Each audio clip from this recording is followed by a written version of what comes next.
السلام عليكم ورحمة الله وبركاته. بالنسبة لشغل السلالم وشغل الجنب المائل اللي احنا اتكلمنا عنه، ففي ناس بتسأل ازاي الجنب المائل انت جايبه عرضه 28 سم فبتاخد منه الدرجة 16 سم مثلا اللي هي كانت موجودة على الواقع اللي اتكلمنا عليها، فالمفروض ان بتبقى من ال 28 تاخد منهم 16 يتبقى 12.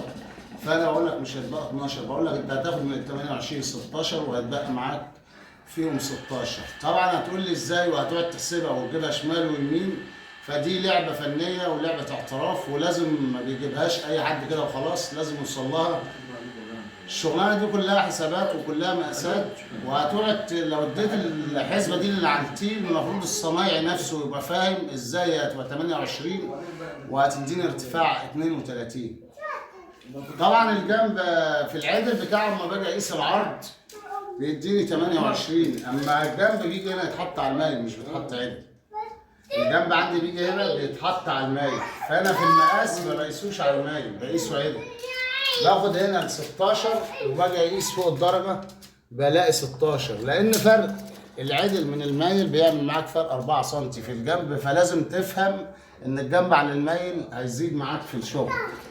ما تحسبهاش لان انت مش حاطط الجنب على زاويه 90، انت حاطط الجنب على زاويه 45.